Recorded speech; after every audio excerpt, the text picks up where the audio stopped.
I thought that the English version of Escape from New York for the C64 wasn't all that great, but it's a masterpiece compared to the German version. To put it bluntly, this game is a disaster. Actually, I hesitate to even call it a game. It's more like a couple of mini-games strung together in the most half-assed manner imaginable.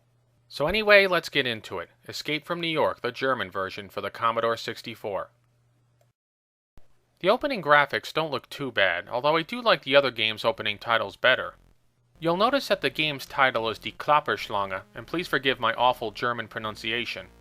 Klapperschlange is the German word for rattlesnake, which was the title given to Escape from New York when it was released in West Germany and Austria.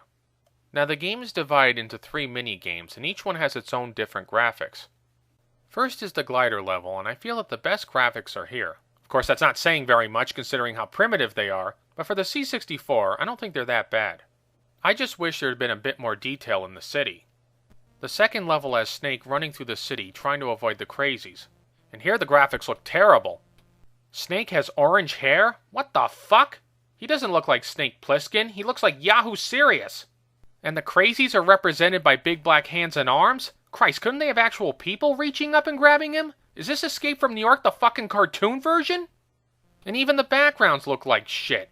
Plain white walls with the same graffiti plastered all over them? The backgrounds in Blade Runner for the C64 looked better than this. The last level is the bridge, and here's even more graphical garbage for you. You get the mines, which weren't in the other game, but now Snake has green hair? So now he's transformed from Yahoo Serious into the fucking Joker. Oh yeah, and it's also bright daylight out, just like in the movie. Daytime, nighttime, it shouldn't be too hard to get that right, but oh no, they fucked that up. Christ, in the first level they had nighttime, so why couldn't they do the same for the third level? Aside from the first level, the game's graphics are just awful. Next comes the controls, and as the English would say, they're a load of tosh. The third level has the least worst controls. You just use the directional buttons to move left and right and avoid the mines. But as for the controls in the other 2 levels, dear God, the controls? I'm running out of negative adjectives here. In the first level, you steer the glider with the directional pad and deploy the brakes using the control button. And the steering is a little stiff, but not too bad. The problem comes in with the brakes, however. If you don't deploy them at just the right time, you will crash. Deploy them too early and the plane will crash before it even reaches the skyscraper. Deploy them too late and you'll ride right over the skyscraper's edge. Furthermore, if you don't line the glider up just right, you'll miss the building and crash. Admittedly, landing the plane is not as hard as, say, Top Gun for the NES, but it's still a pain in the ass. Then there's the second level's controls, and here's where the real clusterfuck occurs. You move Snake left and right with the directional pad, and control allows you to jump. But the controls are so stiff that you can hardly move Snake left and right, and sometimes when you hit the control button, he won't even jump. Or if you hit the control button too often, he'll jump 2 or 3 times, then he won't do it again for a while no matter how many times you press the button. Funny, I thought the idea of game controls were to allow you to control a character, not lose control of him. I gotta tell you, this is some of the worst controls I've ever seen in any game ever, and they make this level nearly impossible. Where Escape from New York really falls apart, though, is in its gameplay. As I said earlier, this game is composed of 3 short mini-games. And the only real challenge in this piece of shit comes from the awful controls, not because the game is well made or exciting in any way. Now, if you fail a stage, you can't do it again repeatedly. But every time you fail, you are treated to this annoying as fuck voice that says,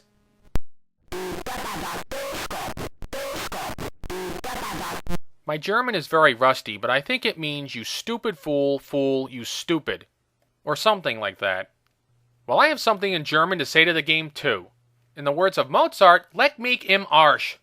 And if you win, you get another annoying message I think says, at last you stupid fool. You know, it's bad enough that the game is horrible. Does it have to insult me too? Perhaps I could forgive the game's annoying voices if it wasn't for the second level. This level is so fucking difficult that you can literally die in 3 seconds. Here, watch. Now imagine doing this 50 to 100 times. Jump too early, you get grabbed. Jump too late, you get grabbed. Just walk on the friggin' ground, you get grabbed. And there's no real pattern, so you can't tell exactly when an arm is going to come out of the ground. Sometimes you'll get a bunch of arms, and in one game, I swear there was only 2 arms, and then I just ran to the other side of the screen and won. If this level wasn't so fucking short, this would be a level from hell. Speaking of short, the gameplay only lasts for less than 5 minutes. That's right, less than 5 fucking minutes! If it's gonna be that short, why fucking make the game at all? And the only reason this game is gonna take a half an hour to an hour to play is because the controls are so fucked up. But the biggest whopper of all is that when you finally beat the game, Snake loses.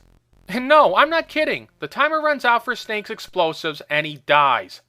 Honestly, I don't even know if you can beat this game. And even if you could, why would you want to? The game's main music is the Escape from New York theme, though it's not as good as the other version. Here, listen.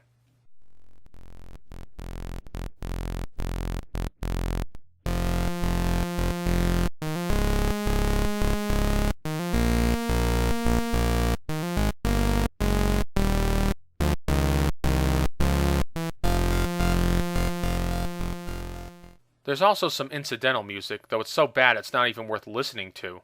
Whatever flaws the other version of Escape had, at least it was a game. The graphics looked better, the controls were decent, and it had more than 5 minutes of actual gameplay. But with this game, I'm at a loss to understand why it was even made. So in conclusion, if you have to play an Escape from New York game, then by all means play the English one. Because the German version is a complete fucking waste of time. This is Film and Stuff signing off. Thanks for watching.